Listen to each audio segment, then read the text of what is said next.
మహాగణాధిపతయే నమః. ఓం గురుభ్యో నమః. ఓం శ్రీమాత్రే నమః.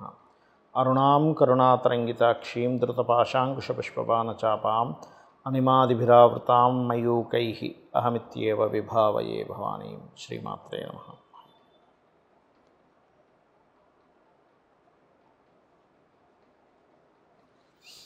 మనం ఈరోజు వార ఫలితాల్లో 20వ తేదీ నుంచి 26వ తేదీ వరకు ఎటువంటి గ్రహస్థితి ఉంది, మరియు ఈ గ్రహస్థితి వల్ల ఏ ఏ లగ్నాల వారికి, లగ్నం తెలియని వారు రాశి నుంచి కూడా చూసుకోవచ్చు, వారికి ఎటువంటి ఫలితములు వస్తాయి, ఏ విషయాల పట్ల వాళ్ళకి అసలు జాగ్రత్తగా ఉండాలి అనేటువంటి విషయాలు చెప్తుందని నేనైనప్పటికీ కూడా చెప్పేసిన సాక్షాత్ లలిత అమ్మవారిగా భావిస్తూ ముందుగా అసలు గ్రహస్థితి ఎలా ఉందని చూసుకుంటే మనకి వృషభ రాశి నుంచి కర్కాటక సింహరాశి వరకు ఆల్మోస్ట్ ఈ వారం చంద్రుడి యొక్క సంచారం జరుగుతుంది.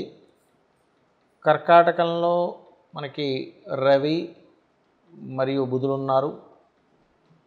సింహంలో కుజుడు కేతువు, కుంభరాశిలో రాహువు, మీనంలో శని, అదేవిధంగా ఇప్పుడు కాస్త శని వక్రించి కూడా ఉన్నాడు మనకి. దీంతోపాటు శుక్రుడు, వృషభంలో ఉన్న శుక్రుడు 26వ తేదీకి మిథునంలోకి వెళ్ళిపోతాడు. మిథున రాశిలో గురువు ఉన్నాడు. సో ఈ యొక్క గ్రహస్థితిని అనుసరించి ఎవరెవరికి ఎలా ఉంటుందనే విషయం మనం ఇప్పుడు తెలుసుకుందాం. కర్కాటక లగ్నము, కర్కాటక రాశి. కర్కాటకం వారికి కనుక చూసుకున్నట్లయితే ఈ వారం అంతా కూడా మీకు మొట్టమొదటిగా 20, 21వ తేదీలు కొన్ని వ్యాపారాలు, అందులో ముఖ్యంగా ఫ్యాషను ఇట్లాంటి వాటి వ్యాపారాల్లో చాలా అనుకూలంగా ఉంటుంది. మరియు మరొక విషయం ఏంటంటే దీంతోపాటు ఇక్కడ ఈ 12వ స్థానంలో కూడా చంద్రుడు 22, 23వ తేదీల్లో ఉంటాడు. కాబట్టి కొద్దిగా మీకు విదేశాలకు వెళ్ళడానికి అనుకూలమైనటువంటి వాతావరణాన్ని ఇస్తుంది. పేరు ప్రఖ్యాతలు, కొంచెం తెలియని ఒక చిన్న స్ట్రెస్ కూడా ఉంటుందండి. ఎందుకంటే ఫైనాన్షియల్గా రెండవ స్థానంలో ఎప్పుడైతే కుజుడు కేతు ఉన్నాడో కుటుంబ సభ్యుల్లోని ఫైనాన్షియల్ రిలేటెడ్ సంబంధించినటువంటి అంశాలలో కొద్దిగా అటువంటి ఫలితాలు అనేవి జరుగుతూ ఉంటాయి. మీకు ఏదైతే ప్రాపర్టీ లోన్స్ కోసం ప్రయత్నం చేస్తుంటారో ఆ యొక్క లోన్ రిలేటెడ్ సంబంధించినటువంటి అంశంలో బాగుందని చెప్పుకోవచ్చు. సిబ్లింగ్ వరుస వాళ్ళతో ఏదైనా మీరు వ్యాపారాలు చేసేటువంటి విషయాల్లో కొంతవరకు లాభాలు కనబడుతున్నాయి. రియల్ ఎస్టేట్ రంగాల వారికి కూడా, లేదంటే ఓన్గా ఏదైనా వాహనం తీసుకోవాలనుకునే వాటికి కూడా లోన్స్ లభిస్తాయి. కాకపోతే సంతానము లేదా ఫ్రెండ్స్, మీరు చేస్తున్న జాబ్ దగ్గర ఎవరికైనా మనీ ఇవ్వడము, ఇటువంటి విషయాలలో, మనీ మ్యాటర్స్ విషయంలో చాలా చాలా చాలా కేర్గా ఉండండి. అలాగే మరొక విషయం ఏంటంటే సప్తమ స్థానాధిపతి ఎవరైతే శని భగవానుడు ఉన్నాడో మనకి భాగ్యస్థానంలో వెళ్ళి వక్రించాడు. కాబట్టి ఇది కొంచెం అష్టమంలో రాహు ఉంటూ దానికి శని యొక్క సంచారం వస్తుంది. కాబట్టి ముఖ్యంగా మీరు వాహనాల మీద వెళ్ళేటప్పుడు కొంచెం జాగ్రత్తగా వెళ్ళండి. మరియు తాతగారి ఆస్తికి సంబంధించినటువంటి విషయంలో కొంత జాగ్రత్త పడాలి. ఆది మంగళవారాలు చేస్తున్నటువంటి ఉద్యోగంలో ఎట్టి పరిస్థితుల్లో తొందరపాటు నిర్ణయాలు అనేటువంటివి అస్సలు పనికిరావు, గుర్తుపెట్టుకోండి. ఇక మీరు నిత్యము చేయవలసిన దేవతారాధన స్కందుణ్ణి, గణపతిని, సూర్యభగవాను వీరిని ఆరాధన చేస్తూ కుజకేతు రవిగ్రహాల దగ్గర దీపారాధన చేయడం అన్ని విధాలా బాగుంటుంది. చాలామంది నన్ను అడుగుతున్నటువంటి ప్రశ్న ఏమిటంటే పర్సనల్ చార్ట్ చూపించుకున్నప్పుడు వాటి వల్ల కలిగేటువంటి ఉపయోగాలు ఏమిటని చాలామంది నాకు మెసేజ్లు కానీ అడుగుతూ ఉన్నారు. నేను మీకు కొన్ని చెప్తాను ఇప్పుడు. ఫస్ట్ ఆఫ్ ఆల్ ఏంటంటే మనం చూడండి, అన్నిటికంటే ముఖ్యమైనటువంటివి ఏమిటి మన జీవితంలో అంటే అన్నిటికంటే ముఖ్యమైనది ఆరోగ్యం. ఆరోగ్యమే మహాభాగ్యం అంటారు, తెలుసు కదా. సో మీ జన్మజాతకంలో కనుక ఆరోగ్యాన్ని ఇచ్చే గ్రహం ఏది, ఆరోగ్యాన్ని తగ్గించే గ్రహం ఏది అనేటువంటిది ఉంటుంది. ఆరోగ్యాన్ని తగ్గించే గ్రహాలు ఎవరు అంటే సర్వసాధారణంగా శాటర్న్ రోగం వస్తూ ఉంటుంది, లేదా 6th lord, 5th lord, 4th lord ఇలా తీసుకుంటాం. అంటే 4వ అధిపతి 6వ అధిపతి కలయిక ఆరోగ్యాన్ని తగ్గిస్తుంది, గుర్తుపెట్టుకోండి. అప్పుడు ఆ గ్రహాలు ఎవరయ్యారు, ఆ గ్రహాలు ఎవరికి పోర్ట్ఫోలియో అందించిందో చూసి వాటికి సంబంధించిన దానం గనకిస్తే, శాస్త్రాల్లో మనకి పూర్వజన్మ కృతం పాపం వ్యాధి రూపేణ పీడితం వ్యాధి రూపేణ వర్ధతే అని చెప్తూ ఉంటారు. అంటే పూర్వజన్మలో చేసిన కర్మ పాపం ఏదైతుందో వ్యాధి రూపంలో వచ్చి తీరుతుంది ఖచ్చితంగా, అందులో ఎటువంటి సందేహం లేదు. ఎందుకంటే మీరు దేని నుంచైనా తప్పించుకోగలరు కానీ వ్యాధి నుంచి తప్పించుకోలేరు. బాడీ లోపల ఉంటుంది వ్యాధి. అప్పు అనుకోండి, అప్పులు వాడికి ఏదో చెప్పి ఒక నెల రోజుల తర్వాత ఇస్తానో 6 నెలల తర్వాత ఇస్తానో చెప్పి మొత్తం మీద ఒక 6 నెలలు తీసుకోవచ్చు. కానీ వ్యాధి అలా చెప్తే కుదరదు.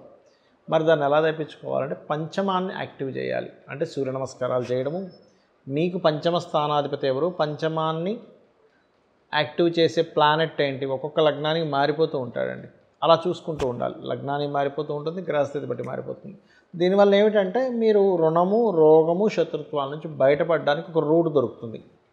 ఇక రెండవది, మనం ఎంత చదువుకున్నా, ఎన్ని వ్యాపారాలు చేసినా, ఏం చేసినా ఫైనల్గా ఏమిటి, మనం హ్యాపీగా ఉండాలి. ఆ హ్యాపీనెస్ అనేటువంటిది మన చుట్టూ ఉండేవాళ్ళు బాగుండడం ఒకటి, రెండవది పర్టికులర్గా మనం అనుకున్నంత ధనాన్ని మనం సంపాదించగలిగితే సుఖంగా ఉంటాం. హ్యాపీనెస్ కాదు, సుఖాన్ని పొందుతాం. ఎలాగా, కంఫర్ట్స్ వల్ల.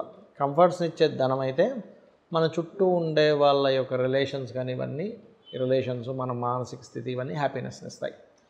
అయితే ఇక్కడ ధనాన్ని ఇచ్చే ప్లానెటస్లు ఎవరు అని తెలుసుకోకపోవడం వల్ల అన్ని అర్థాలు పెరుగుతాయి. అంటే అలాగా మనకి జన్మజాతకంలో ఉదాహరణకి మనకి ఫలానా ఫీల్డ్ మీద ధనయోగం ఉంది, అప్పుడు ఆ ఫీల్డ్కి సంబంధించినవి చిన్నప్పటి నుంచి చదువుకోవడము, ఆ ఫీల్డ్కి సంబంధించిన విద్యలు నేర్చుకోవడము, ఆ పర్టికులర్ ఫీల్డ్లోకి వెళ్ళడమే మీకు యోగాన్ని ఇస్తుంది.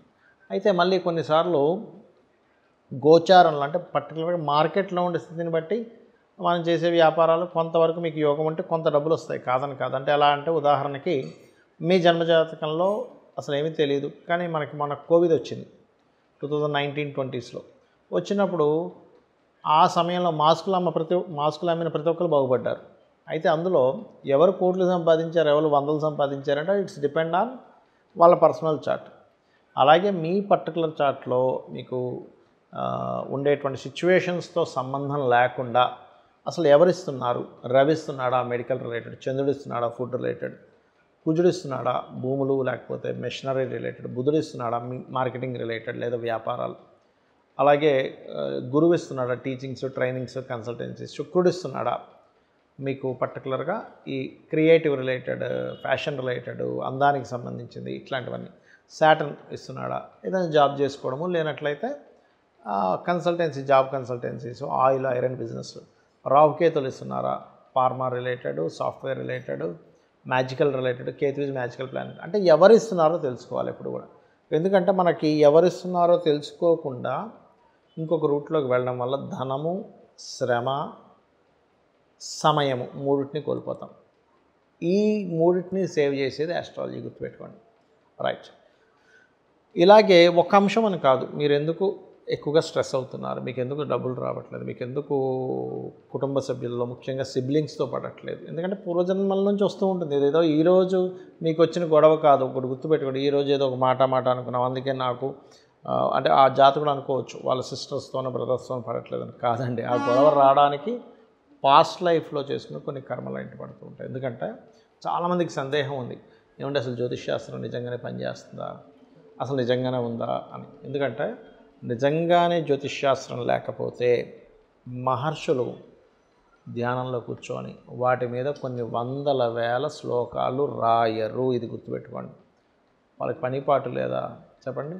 వందల వేల శ్లోకాలు ఎందుకు రాశారు మహర్షులు? పరాశర మహర్షి, భృగు మహర్షి, అలాగే మనకి జైమిని మహర్షి, ఇలా చాలామంది దాని మీద పర్టికులర్గా కొన్ని సూత్రాలు రాశారు.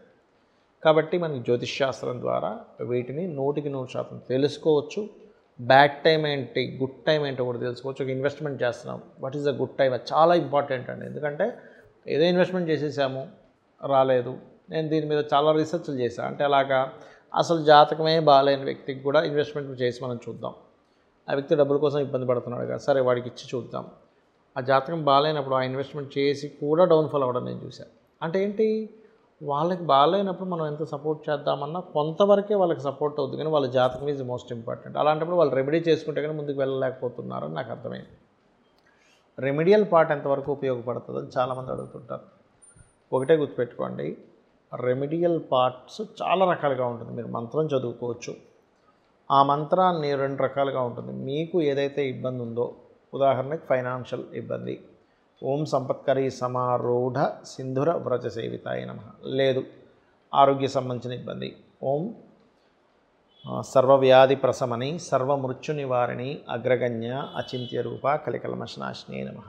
ఇలాగా రకరకాల అన్నిటికీ ఉంటుంది. ఉద్యోగానికి ఉంటుంది, లేకపోతే వివాహానికి ఉంటుంది. ఇదొక రకమైన మంత్ర సాధన అయితే మనసులో మాటి మాటికి అనుకుంటూ ఉంటాం, నాకు ఇది అయిపోతుంది నమ్మకంతో అయిపోతుంది, నాకు ఇది అవ్వదేమో, నా జాతకం ఇంతే, నేను ఎందుకు పనికిరాను అని అనుకుంటూ ఉన్నారనుకోండి, మీరు ఖచ్చితంగా ఆ యొక్క విషయంలో అలాగే జరుగుతుంది. మననాత్రాయతే ఇది మంత్ర అన్నారు. అంటే మీరు ఏదైతే మననం చేస్తుంటారో మాటిమాటికి అదే జరుగుతుంది మంత్రంగా. కాబట్టి ఎక్కడా కూడా మీరు నెగటివ్ థింకింగ్ చేయకండి. చాలామంది అనుకుంటుంటారు వాళ్ళ జీవితం అంతే, వాళ్ళు ఇలాగే అనుకుంటున్నారు, వాళ్ళ లైఫ్ అంతే, ఎదగలేకపోతుంటారు. బికాజ్ ఆఫ్ అది ఫస్ట్ మైండ్లో తీసేసేయండి. అమ్మవారిని నమ్ముకోండి. మీ జాతకం ఎలా ఉన్నా అమ్మవారి పాదాలను కనుక మనస్ఫూర్తిగా కనుక పట్టుకోగలిగితే అమ్మవారే మిమ్మల్ని మీ యొక్క ఇబ్బందుల నుంచి గట్టెక్కిస్తుంది. శ్రీమాత్రే నమః.